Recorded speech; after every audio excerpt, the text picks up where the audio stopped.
with Frank. So I.e. sheep box. because Frank and Judy didn't send the pattern for class yet. So not happy with Frank or Judy. Anyway, I do have a substitute pattern for today, so you have something to look at, and you will get the pattern when I get it in. We'll send you an email blast and.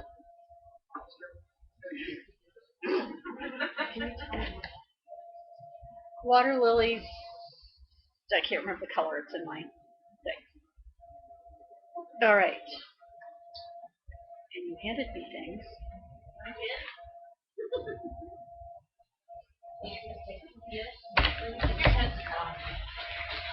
Here? Here. Here's fine. Here is not. It's something in the air. I think it's just. I need this point. This part. Oh, I didn't bring my regular punch stuff, so Yeah, my sister sent me pictures.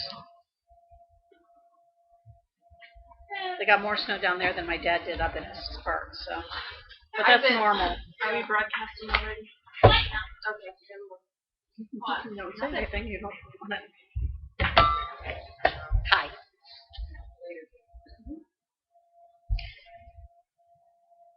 I think we'll just start with doing some stitches first today. So I'm going to go ahead and pass out everything to you. Of course, I'm not organized enough that I have it all sitting in front of me, but go ahead and take one of the information sheet, and then I think I'll pass around the stitches as we do them. We're going to do 4 stitches today. Thank you. That'll help keep my order in line. Hello. No showing cleavage. None left, cover to that. One of the books did not come yet. The Witchy Witchy from Judy Bialik of Mosey Mead Designs is not here yet, so I am using a substitute in class today, which is, and if you've had class with me before, you may have it already. The Big Red Monster, but it has the same stitches in it so that everybody today can at least open it up and look at it. The other leaflet, sorry, have to go for a second.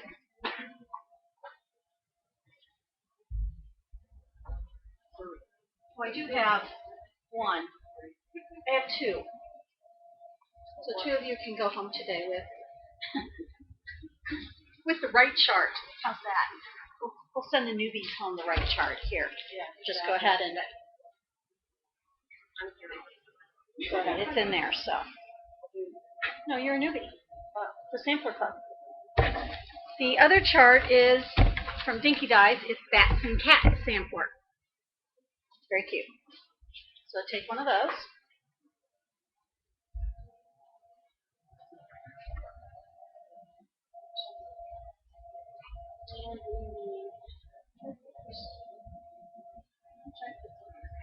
Underneath, not these, next to it.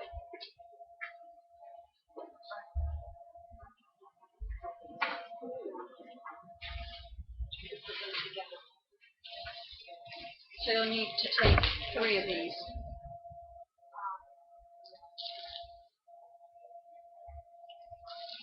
And you can either keep your plastic bag for stuff, or we'll reuse them for your patterns if you want.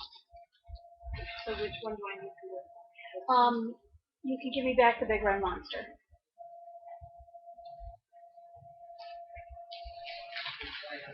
They both, because they're both by Mosey and Mead, they both have the same stitches in them. And for online, if you want us to go ahead and send the Big Red Monster instead of Witchy Witchy, we'll do that. They're the same price, so it's whatever.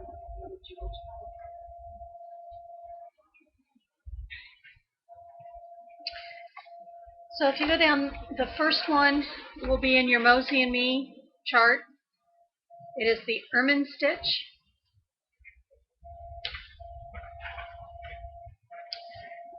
And I'll pass around your cards. 1, 2, 3, 4. and you'll be able to put them in your trading folder.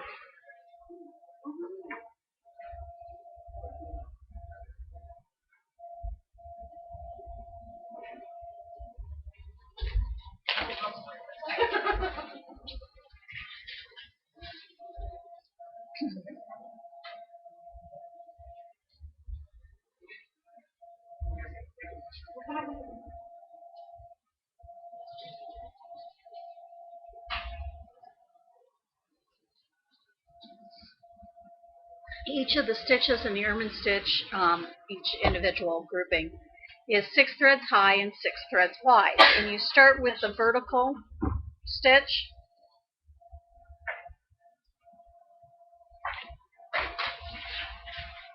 Sorry, 6 threads high and 4 threads wide. I can't even read my own writing, apparently.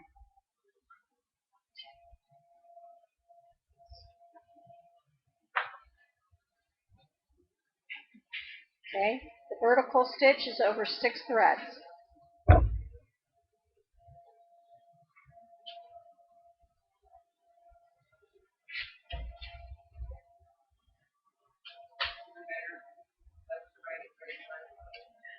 As long as you're consistent, what I usually do it like you see on the back of the trading card. So, because it's easy to find if you come down, make sure I do it the right way. If you come down from the top diagonally too, so I'm going to come up here. You can work it bottom up if you want to. I may have never written it that way.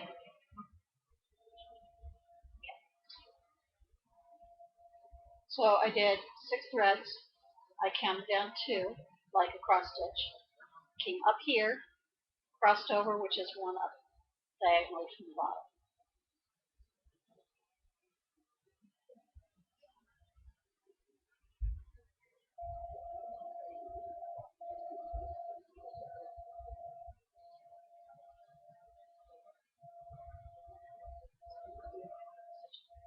I count threads.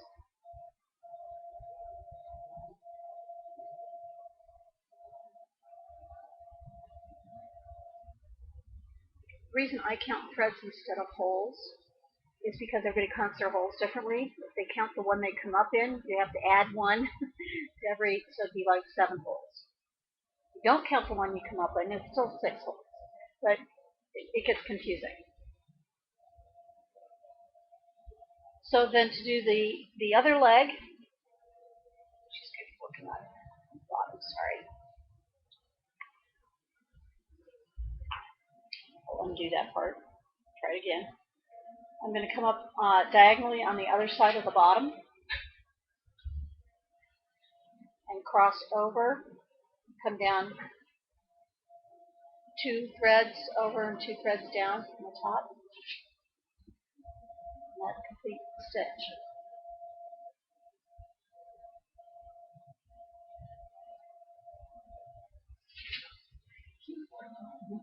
Now you could add a bead at the top and make a little flower out of it.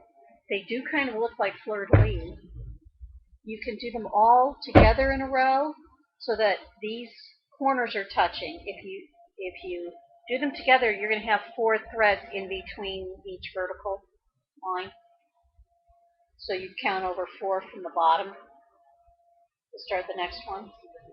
And when you start on your sampler, you're going to start 2 threads in from the outside edge. Yeah, you can make them go different directions. Now you have an anchor. And it depends on what fiber you use too. I mean, you can easily use a hand-dyed on. You could use a pearl cotton, monochromatic, meaning 1 color or 1 tone. Do several rows of them. Have a really nice filling stitch, a textural stitch. Filling stitch is a term that's used in needlepoint, and they fill a whole area in with 1 type of stitch, and so it becomes a textural piece versus a row of stitches. So it'd be like doing several rows, like 10 across, 10 down. of stitches. Okay. They share the outside holes generally. Yes. So your next stitch would share this hole on its diagonal.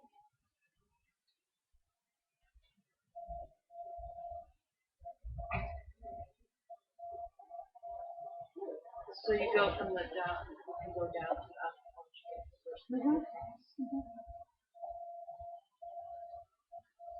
It also depends on how you do the stitch. As long as you're consistent with it in the way that you do it.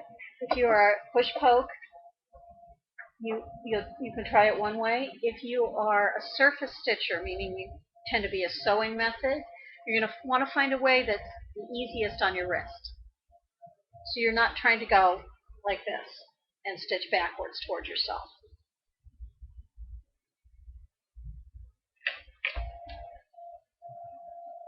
And I'm going to show you different fibers today. We'll do a break. I'm going to bring some different fibers back here so you can see what I'm saying about how different fibers work on things.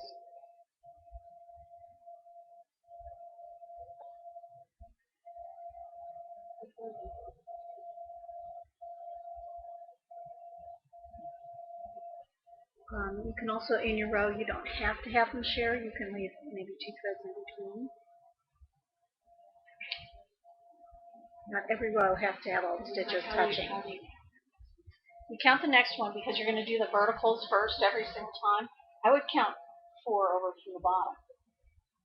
Basically, mine would start in this hole, if this was a hole right here.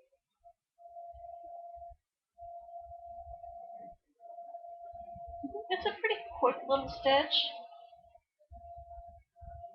And when we have the break, you can come and see it on my sampler, because I have it done on mine as well.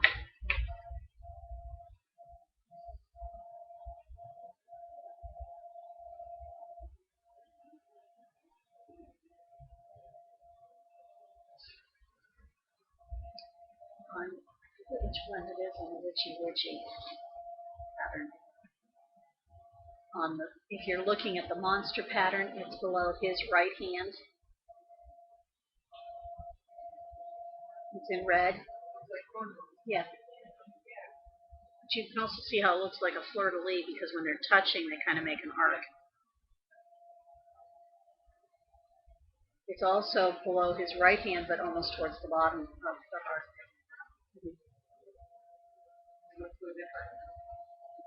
Mm-hmm. Yeah, it's 2 different colors.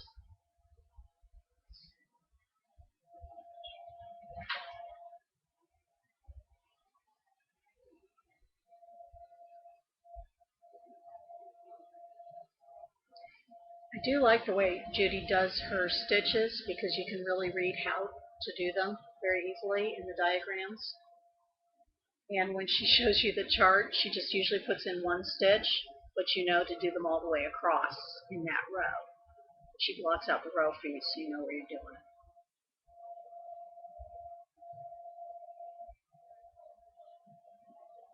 And they're short rows. You get them done real quick. Now when I did this design up, I used a red Whisper fiber for the monster. So he's all fuzzy.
How's everybody doing?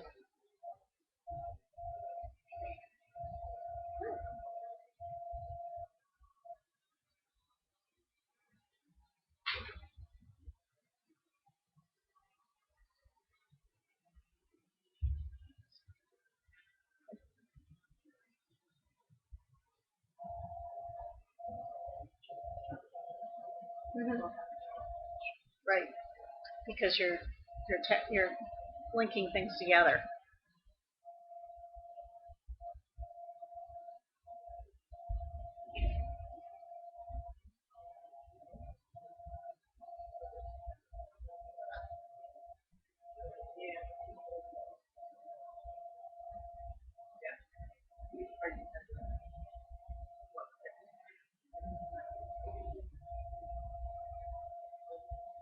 Mm-hmm.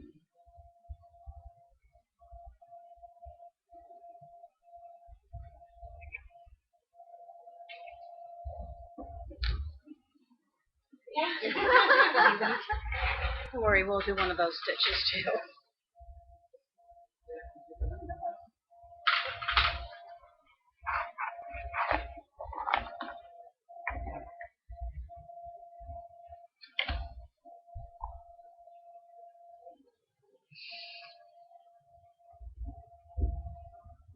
Okay. You lost the needle? Yeah. You know when that happens.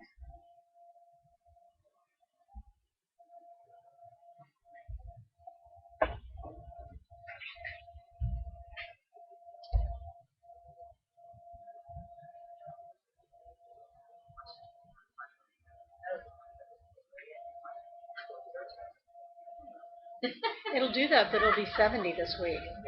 You know, because they're farther south than we are. Yeah. But they get the stuff, it'll drop over the mountains, and it'll do that. And the next day, it evaporates. It doesn't run off. It just disappears. I thought at least it was great. Because it's also the air is drier out there, so.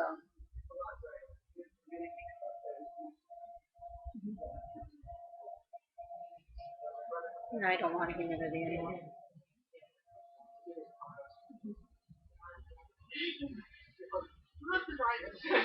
And you do have fewer allergy issues out there. I mean, if you're allergic to pine, I wouldn't Not a good go. place to go.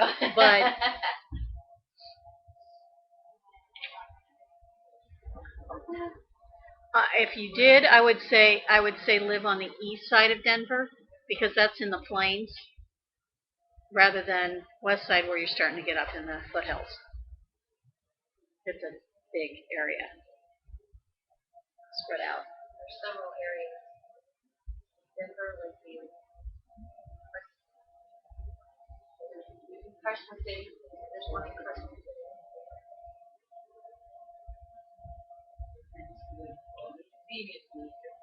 Oh, please. Although, you know, the city just keeps getting bigger and bigger, so.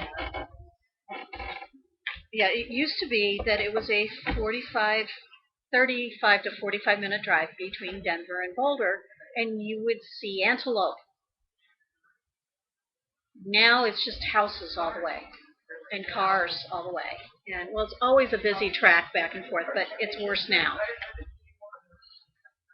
Well, actually, it depends. Not on Fridays, or probably Mondays. Well, that direction, though, isn't ski. It's west of Denver. They don't have a lot of skiing. They don't have a lot of skiing up in Rocky Mountain National Park. They have cross country, not downhill. And right now, it's really bad because there's one entire road that's closed in Rocky Mountain National Park. It's been closed all summer, and it's the popular hike road. So you can't even drive up there. But Dad's leaving tomorrow for Arizona, where it's 98 still. The next one is also in either one of the Mosey Me designs. It is the open herringbone. We did a closed herringbone last week where the threads really overlapped and it took you a lot longer to stitch. This one will be quick to stitch. The stitch is 6 threads wide and 4 threads tall. You'll see variations of this in different books. And I think it's easier. In her design, she started it at the top, so we'll start there. So when you measure down between your rows, depending on how many threads you're going to have between rows, you'll be on the outside edge. You don't have to worry about counting in whatever to find your beginning of your stitch. So it's 4 threads high, but 6 threads wide. And I'm going to send around. There is one in there, yes. Open herringbone. Here, I'll send around the card so you can see.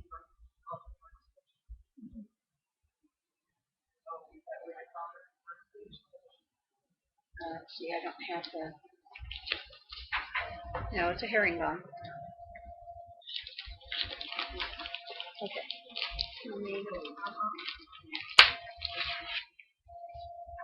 It's not that we're doubting you, Carol.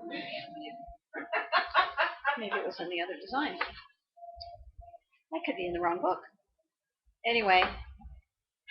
Oh, well, yes, it's in the other book. I just had the books mixed up. It's in Bats and Cats.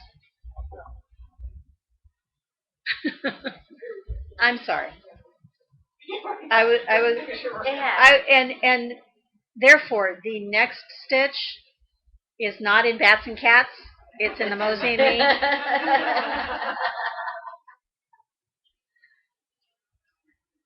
Oops. Okay, so in Bats and Cats is the open herringbone. We're doing that.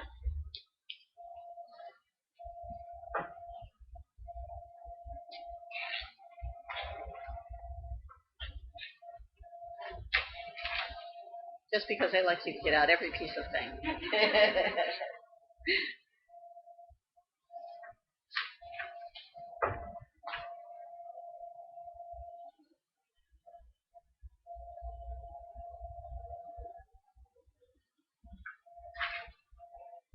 It is diagram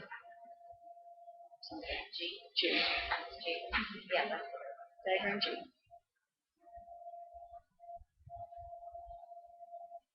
This is what happens when you write it late at night. All right. So what you want to do is your first leg is 4 threads high and 4 threads wide. So count down 4 threads and over to your right 4 threads. Like you're doing a really big cross stitch. Just do that one diagonal leg.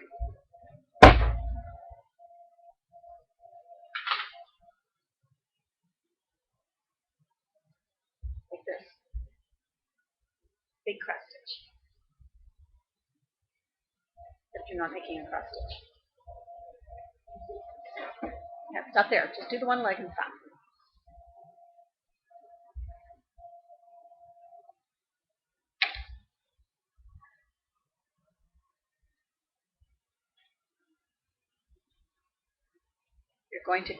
You're going to back up 2 threads on the bottom and come up.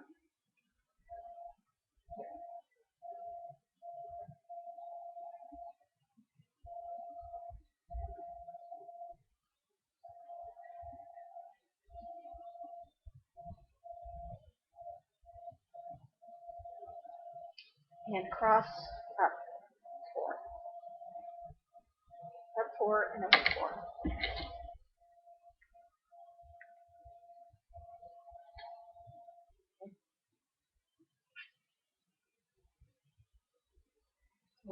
Oops, I went up 1 too high. Sorry, my fault. What happens when I work from the back? There are no lines on the back. I just have holes.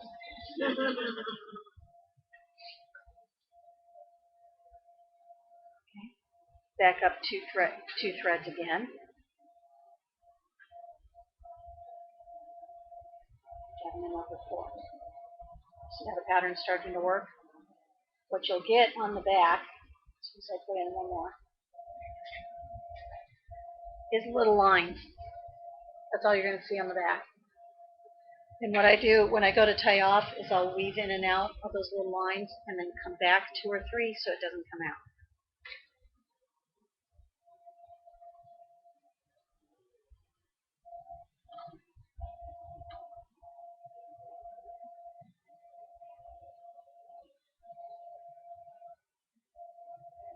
What we were doing last time is it was all scrunched down. You know, you were weaving a lot tighter with a closed herringbone. You'll find this stitch goes really fast once you get hang down. Because once you put in 2, you'll notice that your thread is coming up in the middle of the last 2 legs. Okay? Yeah.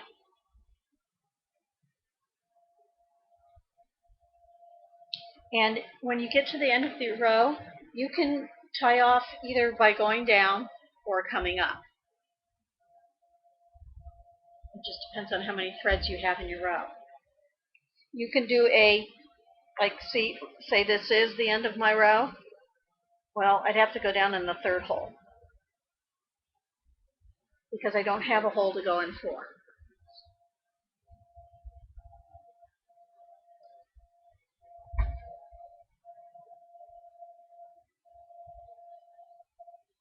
This can be done with almost any fiber. I like doing it with hand dyes because you see the color change as you go across.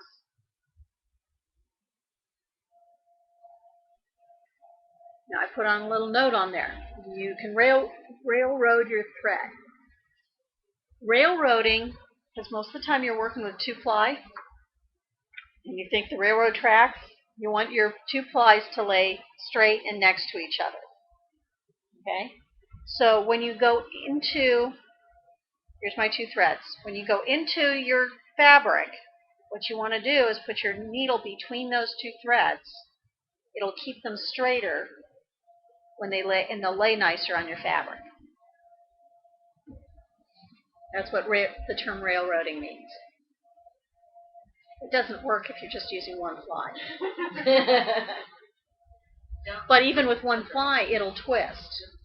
The less twist you have in your thread, the better it's going to cover the fabric.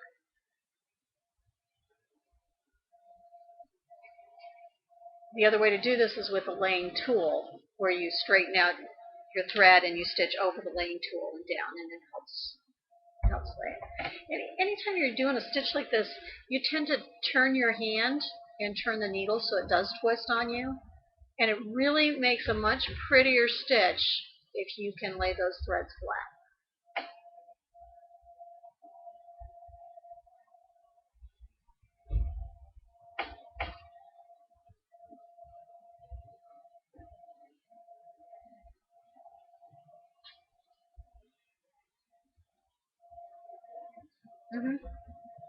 And you'll see variations of this.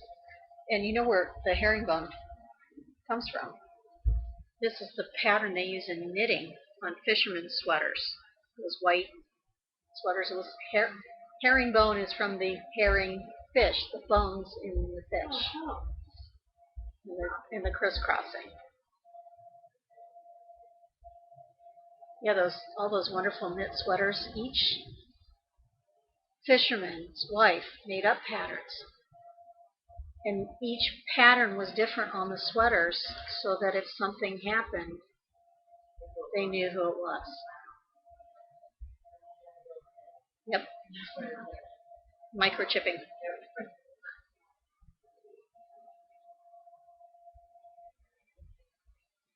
It's not something that we realize, why that hand work is so important. Want to join us? Yeah, Romeo's here. Romeo needs some company.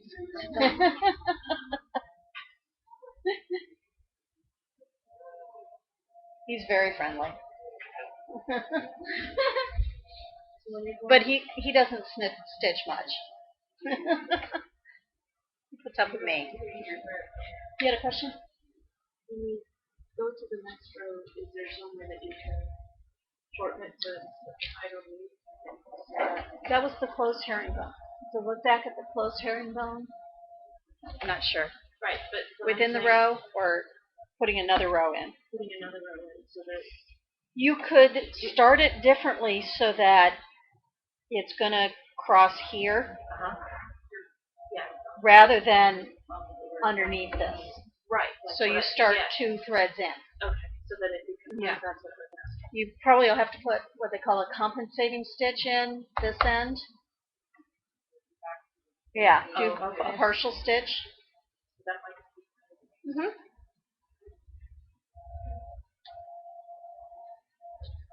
Yeah, this is where your doodle cloth, you can play with how, and then go back when you do it on your sampler. If you like how it looked on the doodle cloth, you can try it on the sampler.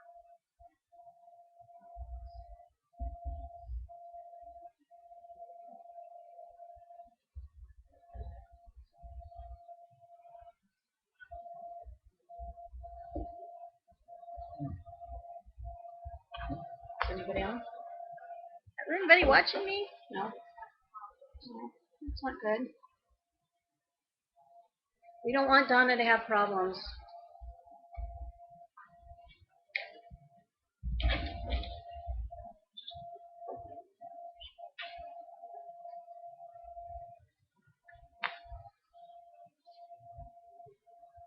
Do it from camp. That's the other thing. Because we have camp the first 2 weekends of November, we're having class on the 29th, which is Monday night. It's the regular study hall night for Sampler Club anyway. So there may be other people here that aren't in the group, but that's okay. They probably need review too. At least you might get to see other samplers being worked on too, which is fun.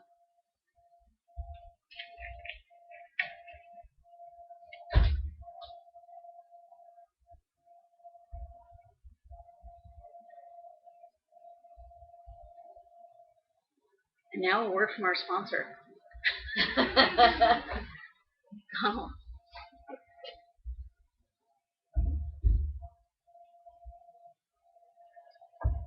So who's playing Monopoly? Two railroads.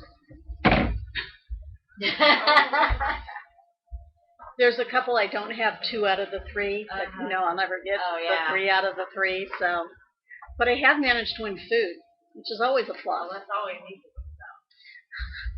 Hey, I'm happy with that. Free stuff. We all like free stuff.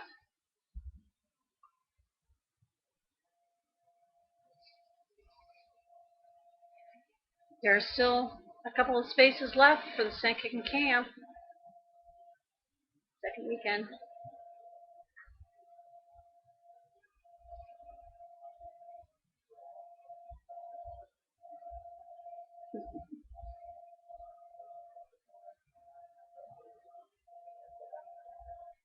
Mm-hmm.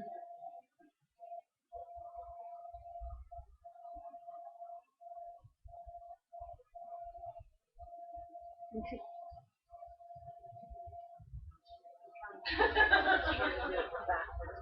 Uh-huh.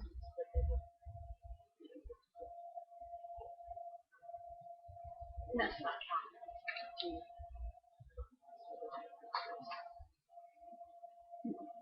You're 1 thread over.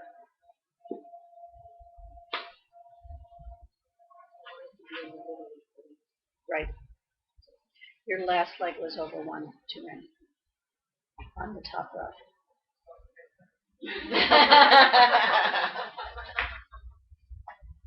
And I have a new source for the felt. Balls?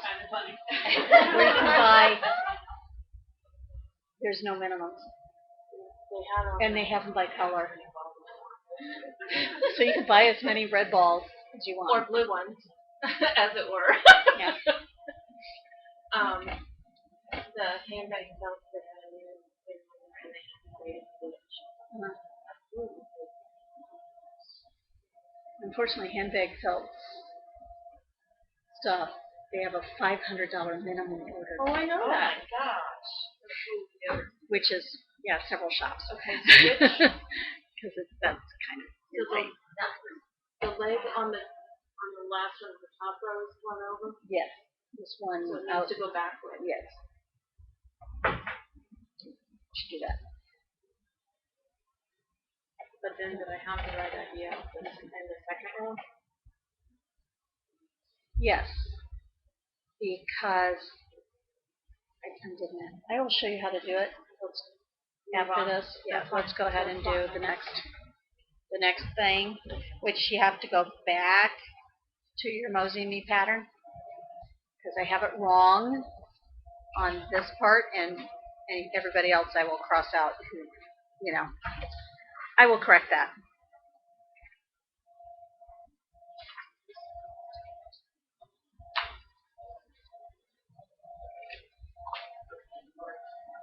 Large tied cross. It's in the Mosey and Me one. Yeah. Yeah. It's a large tied cross. It is on some of them it'll say cross with upright cross. Similar to that. Yeah, it's in the witchy one. See, here's where I got confused. Okay, I'm totally confused on which was in which design. Yeah, I am. Because there's some that are in one, some that are in the other. Okay, take the bats and cats sampler and look for a large tight cross. I won't ever be this late again doing my stitches, Emily. And you won't ever not go through and look behind me, will you? Oops. Now there's a tall tied cross. Okay, why don't we just do it from my pictures? Hey, Emily, thank you for doing these. We're just going to ignore the books for the moment. And yeah, it's in Bats and Cats diagrams. See. No, it is right up. Yeah, it's right on the thing. Sorry, I got confused because I got confused, and it's normal. So just ignore it. Just look at the back of your little card. Much better. We will go to Emily from now on for everything. She'll be so happy after she kills me. That one's a little bigger in that one than I'm doing. Yeah. Yes, some more stitch. And you could do it that way. I have no problem. You can do it over 4 or over 6. I'm going to show you the over 4, which is in the Bats and Cats, I believe. You are going to make a big cross stitch over 4 threads. I just did mine over 3. Let's try over 4.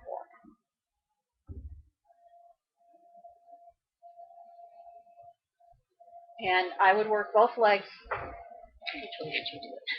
The way Emily did it. Are we starting at the bottom then or at the top? Whatever pattern I use, start at the top. Start at the top. I will tell you why she starts at the top in a moment. Okay. This is start at the top, right? Yes, start at the top. Pardon me. When you're coming down in your rows, it's kind of nice to start at the top because then you don't have to count down more threads. So you're going to do a large cross stitch. She also does her stitches different. She works from upper left to lower right. Most of us work the other leg first. And then work top down, upper right to lower left. You're going to smile when I tell you why. I think she does it this way.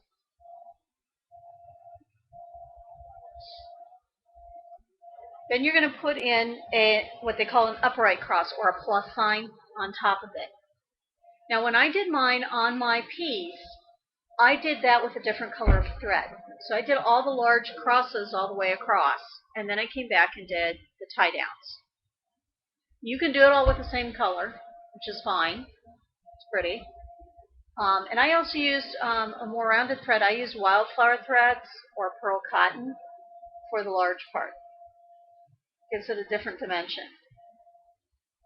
So to do this part, to do the tie down part, I find the middle of the top, in between the two top legs of the X, and I count down one thread. That's where I come up. And find the middle on the bottom and come up one thread. So there's your little vertical stitch on top.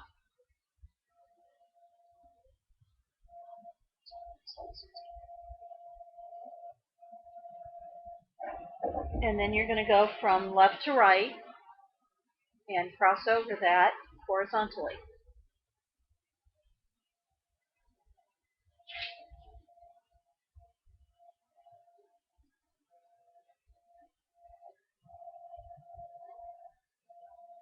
And then we're going to start the next stitch once you've done this. And sometimes you have to move the threads a little bit, your legs, to be able to find the hole. Shares holes. Or you can leave 4 threads in between and put a bead in there, or put something else in there, or put a small cross in there. I mean, there's all sorts of ways you can play with the rows. Okay?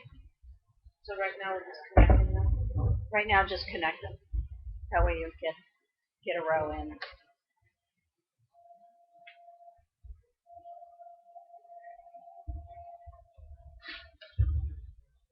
You can also think of this, remember we did the Smyrna cross, which all the legs are even?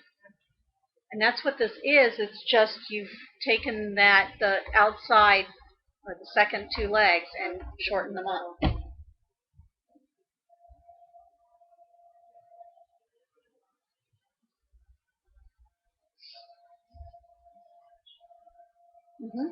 Yes. If you do 6 threads, you can either do a small stitch like we just did in the middle, or you can make it go just 1 thread in, or 2 threads in. If you did it over 6, you could just do 1 thread up like we did here, or you can make it come in more. Oh, okay.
Everybody who's right-handed.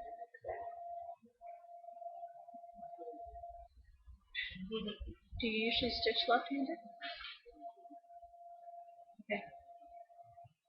Because I can show you a different way to do them if you want to stitch left-handed. Okay.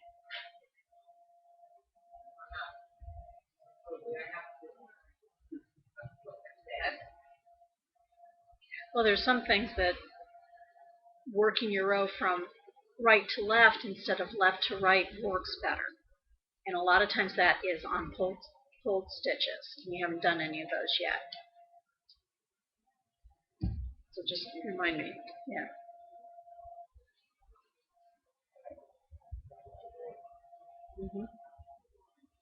And there's some stitches, if you are a surface stitcher, that if you're left-handed, if you turn it in a diagram 90 degrees, it's easier to work the stitch. Now, I was telling you about why I think it's charted this way. Joanne Mason of Dinky Dyes Designs is from Australia and has learned a whole different method stitching. I am not sure whether she is left-handed or not,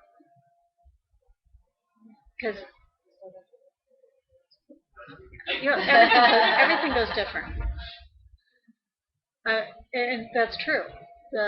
If you look at water action, it's clockwise here, it's counterclockwise in the southern equator.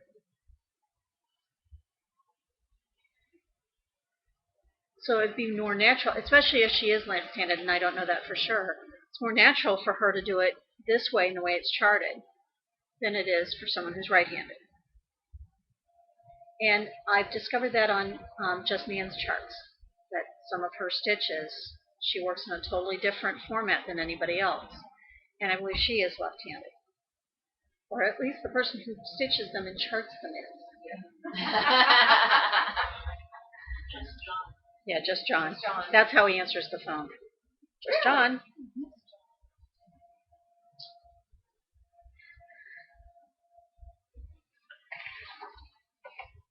Okay, so I just want to go back over these 3 stitches and which books they come out of.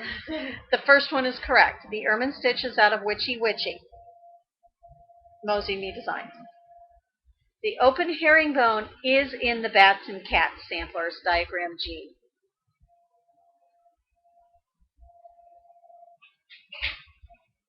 And the large tight cross is in the Bats and Cats Sampler, Diagram G. C. Diagram C. Now, that one's correct. The rice stitch, both of them do it.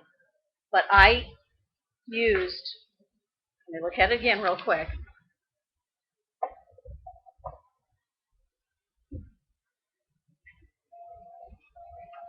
I actually used Mosey and Me's rice stitch. Good. I wrote, for row 7, I wrote Dinky Dyes. It's the Mosey and Me, one that I did. You can do them either way. The way Joe does it is the way most designers do it. If you've never done it before, you can pick. I like the way that Mosey and Me does it. Okay. It is row C and G. On the Witchy Witchy, it's this one. That's yours back, I think. Yeah. And that's not the way I learned it either, but you'll see why I think that's right. So note on there, if you just want to do it, if you don't want to learn it a different way, that's okay. But I'd like us to try it that way, the way Judy does it. So in Witchy Witchy, oh shoot, I have to undo my thread.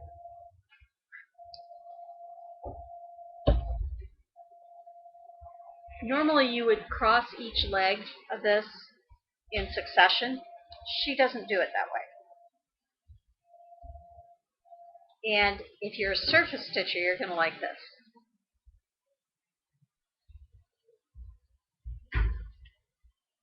I am a surface stitcher.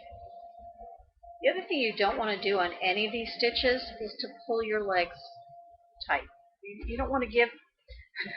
Maureen Appleton would walk around the room, and if you did an extra tug on your fabric, don't do that. We all tend to do that extra little to get it through. You're not supposed to do that. It's really hard to break yourself of the habit. I still do it. I still do it. When I'm doing over one, I try very hard because all you're doing is making your holes bigger by doing that. And you don't want the stuff to show through the holes. You want your threads to lay in them.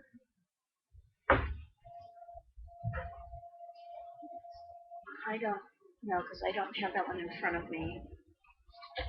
Let's send your little cards around so everybody gets their little cards.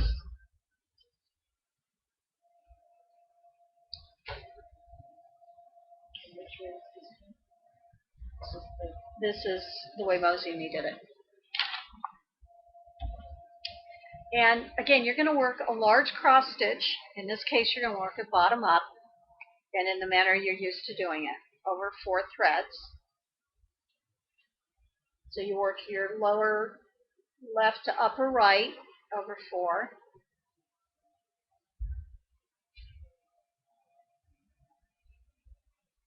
And lower right to upper left.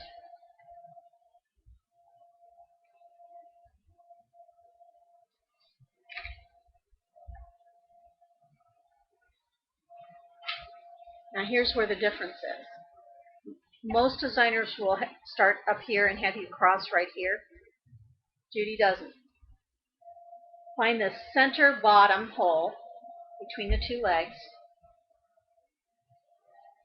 Come up and cross up to your left. Sorry, your right. In the center hole. So you've just made a little crossover stitch.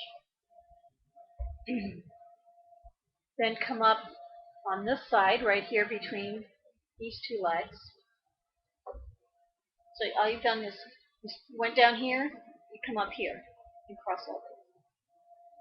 It's right between the 2, in the middle.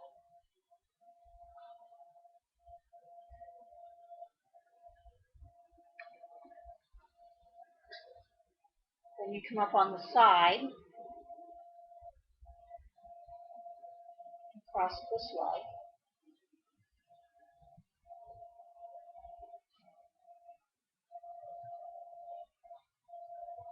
Come up to the opposite corner.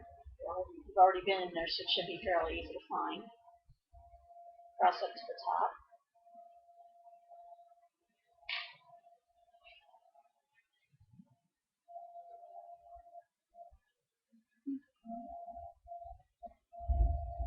One of the things you're always doing on these is going upwards. Are you lost? Okay. You did I here, No, I know. here. They're all within the large cross. Right, I was going over to the other. And then find the bottom again. And cross your last leg up.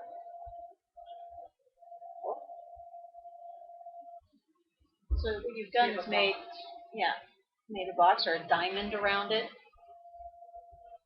And actually it can also look like just 4 cross stitches.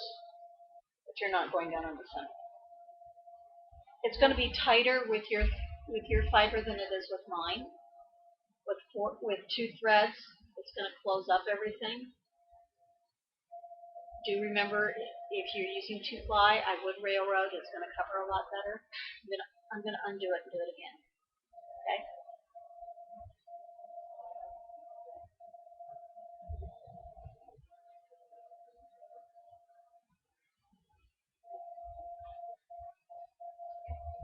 I'm going to do the crossovers again. So watch it all the way through and then try it.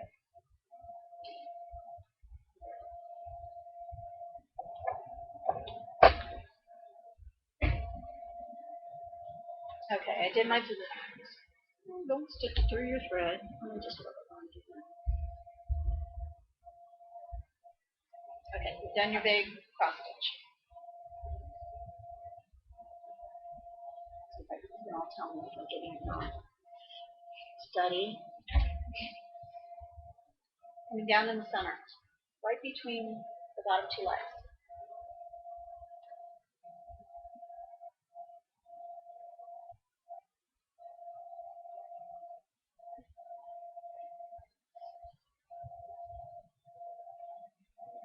Also, that lower part, first stitch. You're saying completely within the Yes.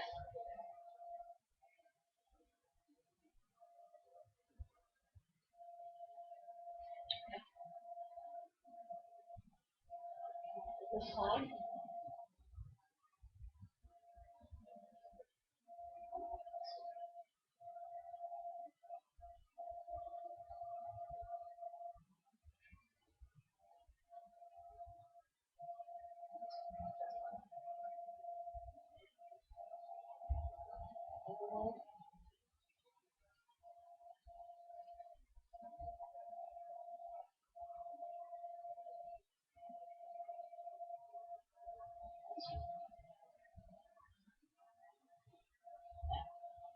Get back. Look at this.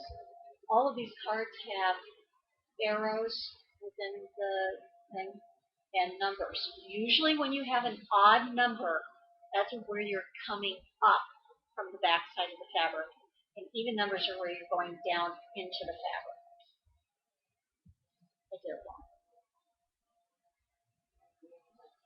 It doesn't. It doesn't. As long as you're consistent with the way you do it.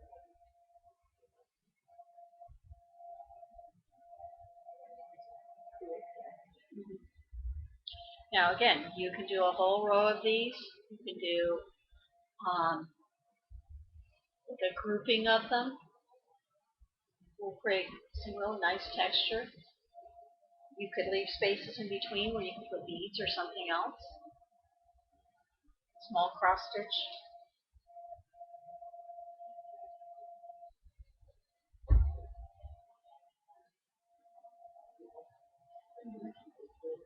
Or any other things that have 4 high and 4 wide. You can alternate back and forth. Actually, this with one we'll do later on, a Scotch stitch, is really great.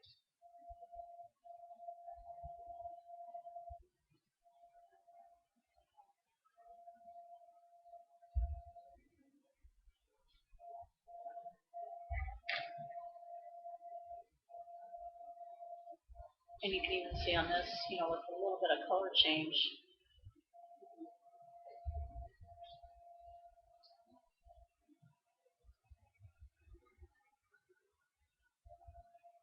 And if it's easier, if you find this is a hard way to do the right stitch, then go with the way it is on the other chart in the number.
Remember to breathe.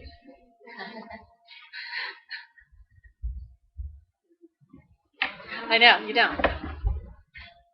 So when you're going back towards them, you just have to would you go this way and this way? I usually don't run my rows 2 different directions. Okay. Because you'll find you pull on your thread in a certain direction and it will look different than if you run your stitches back the other way. It's like cross stitches. When you're completing each stitch as you go, and you do another, with the hand-dyes, and you do another row and you go the other direction, you can tell So then how you're stitching it. You have to either run your thread underneath or end off. I do. what do you do? I'll end off my thread and restart it and do them all going the same way. But with the hand dyed on just cross stitching, now I'll go back and forth. I suppose somebody's doing it professionally. I do it the other way, but I stitch professionally and I don't do it that way.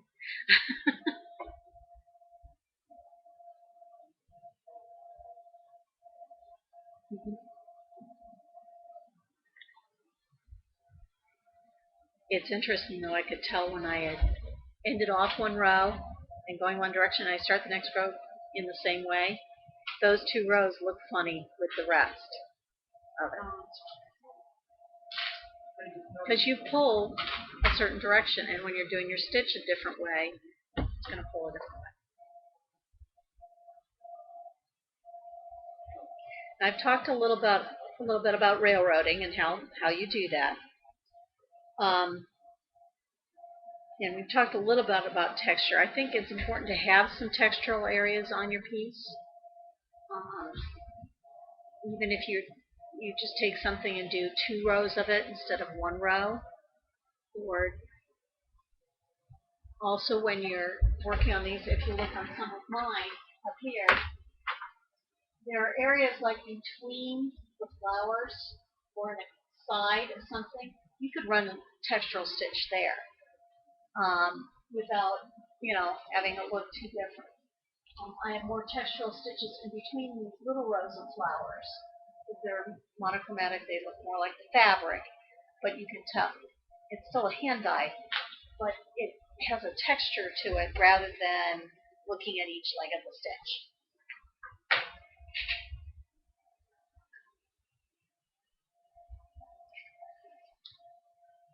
And usually when I talk about texture, yeah, it's going to be more of a monochromatic color, mono meaning one. Your color palette, how are you guys doing with that in your decision making? Do you need help? You're not ready? Okay. Something to think about for next time. Because if you've gotten down what your pictures are going to be, then you can kind of pull from those as well. It doesn't have to be real narrow, like we talked about before, but you do kind of want to get a sense of, so you're not having to go every single time, go, what color am I going to use now? It's going to pull together once you decide your main color, the primary color you're using, because then you can play off of it. You can use a variety of different fibers on this, up to whatever will fit through the fabric. I do suggest that you do a little bit with some kind of metallics in it, because it's going to give a little sparkle in certain areas. And there's different types of metallics, not just Kreinik, to use.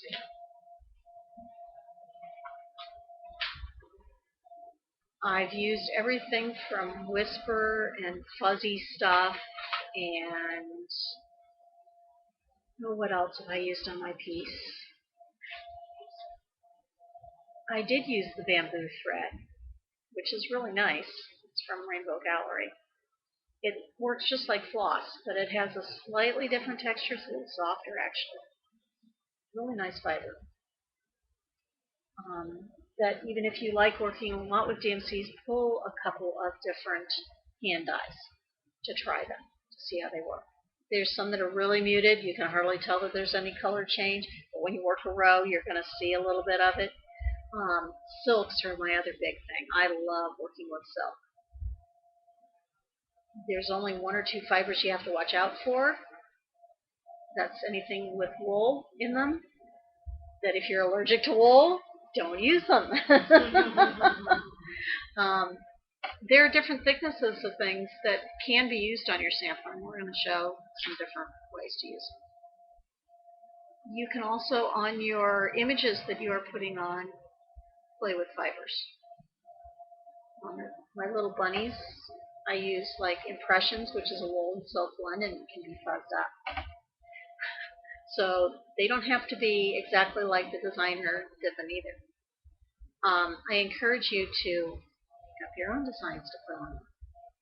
Now on mine, I did get my first saying on, and I did use lettering out of the alphabet book that we got. And I bought some graph paper, it's disappeared. I bought it. I know we have graph paper here, but it was 4 to an inch. So it's huge.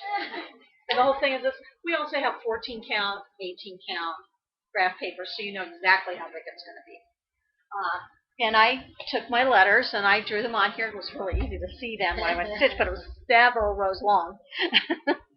And I just did one letter at a time out of the alphabet book and linked them together and did my saying. So there's a lot of different things you do. Plus, if you have those and you want to figure out everything, which you do not have to do. You do not have to know what's going on your sampler.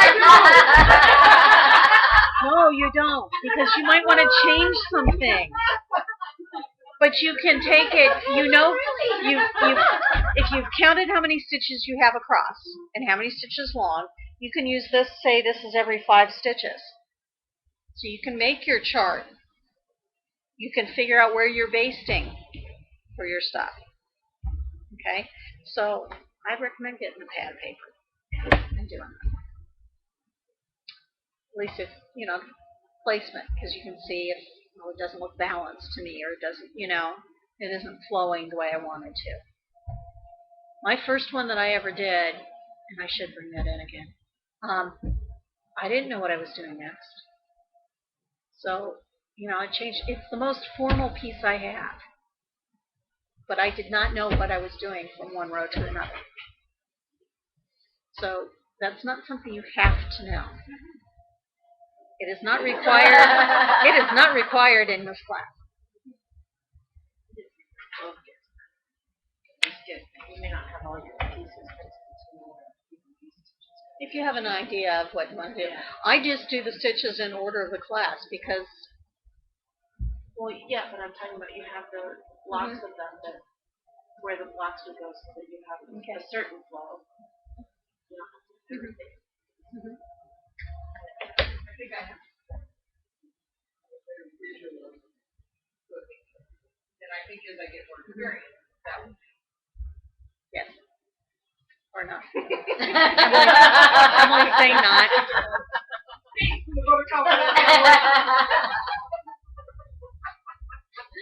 I'll have to prove you wrong, huh? Okay, I want to see what you've done so far. And I will pass mine around. Of course, I have to keep up with you, be ahead of you guys. I do have my stitches on here for this class. And I left a little indentation up here. I left more than I could because I know that they have little chocolate drop buttons that I'm going to put in the 4 corners. And I'll probably just do a stitch right here. I just haven't decided which stitch I want to put right here. But I did get my saying on, which is from Forrest Gump, life is like a box of chocolates. You never know what you're going to get. Which just happened to just fit in that space. And I used back stitching, so it was a smaller font. I have left an extra row, and you might be able to kind of tell I've got 2 stitches, in other words 4 threads between each row. 3 or 4 look really good. I've left an extra row, and I think I'm just going to do a row of beads across there. I haven't decided that I wanted a stitch. So, and it'll probably be something where it's like every other or every 2 or 3 stitches I'll put a bead on. So it's not a whole row of beads, which doesn't fit real well. If you do a whole row of beads on something, like a Mirabilia, there's a trick to getting them to straighten out. Because she tends to use the 32 count and the regular seed beads don't quite fit, you can always leave one out. It's okay. Or once you get them on at the diagonal, come up at one end of the row in the middle of the stitch, like the middle of the outside part of the stitch. Run your needle all the way down the row of beads, through the beads, and down at the other end, and it will pop them together. Oh, I did that on the chandelier one for the long. That is out. No, it's not my hallway. Because we didn't have enough room at one point. I'll bring it in, and it needs to be traded out anyway. Too late.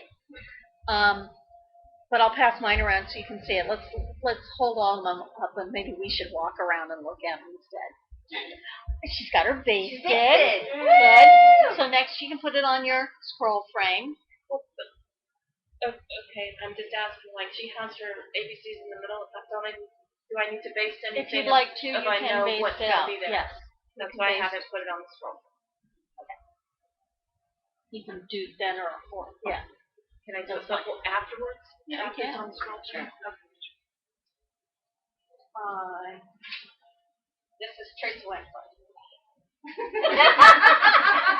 And it's not even blended bread. Then why did you choose it? Because it wasn't. In Because all I wanted 2006, it sounded like a really Yeah, good but idea. and they weren't blended. They were not blended. However, I wasn't paying attention. There's like grannies here, and there's three of them over there, and there's one over here. That's why you and- take blended threads or the hand-dyed threads.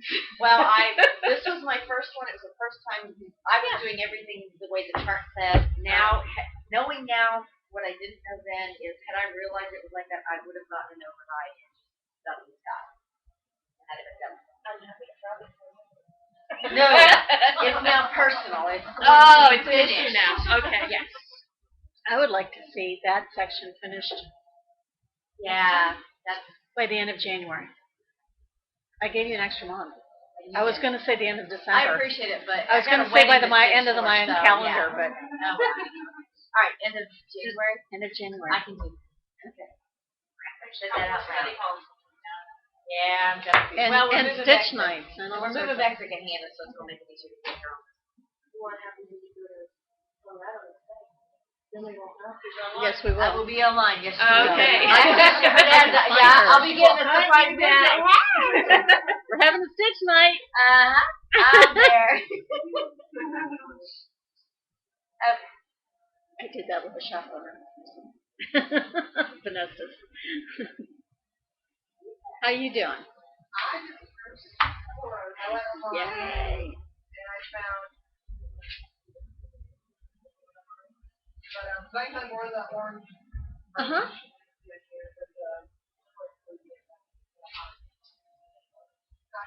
Uh-huh. There's another one over here.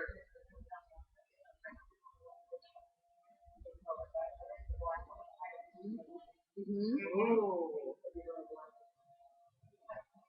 Yeah. And I found they stitched it out there. But I was really excited to find this stitch the cat shape. Yeah. That's cool. Oh, that's cool. The cat. Yeah. The cat. I've seen that. Oh, cool. The alphabet. Looks great. Are they the same color, or can you do different colors? I'm gonna do the same color combination.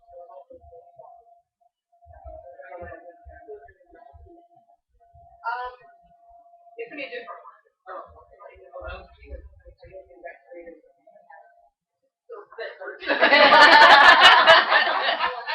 Hey, good for you.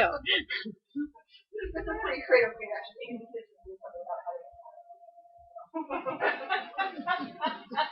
I'm with all about yeah. Yeah. This is good. Yeah.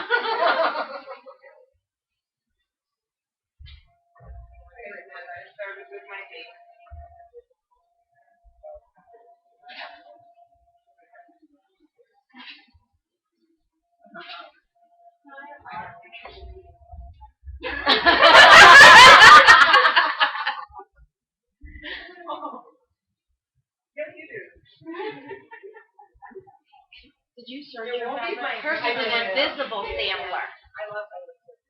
gotta buy the special glasses. Everybody will send their fabric home. Say charge $2 for surging. They do at other stores. Yeah, they do. I'm learning about my subject. 20 projects, 20 different stuff. Yeah. I'm learning a lot about myself. about it. I love it. Somebody will do it for you. You just have to ask. I needed to fund me. Yeah. Cubs. Give me the camera. So is that the cardinal in the middle? Oh, that's the baseball That's guy. I'm so sorry. I promised you at the bottom where it has the little thing and the little heart one. Okay. Put Frank with the heart. Yeah, with the heart. Yeah. But yeah, it's kind of pretty good. There's a bat. Like, Yeah, really. like those guys. You can put it under his We went- shoe. we were at a trade show, which was in Yeah, the I got, St. Louis area a couple of years ago. And since she's a huge Cub fan, well, they were having a game, the St. Louis Cardinals and the Cubs. So we went down the game. We were almost behind home plate, but all the way up. Well, the guys right immediately behind us, the right here behind us, we were having issues with another set of guys, and it was about to come to fisticuffs. Which is, yeah, a lot. And it was, really about to come to fighting. All I could think of was just reaching and grabbing and stopping.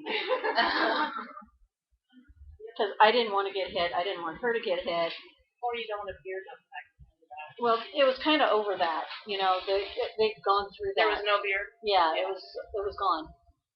But I thought, you know what? If you reach and you grab and you hold on hard enough, they can't do anything. Oh, they're going to be very respectful.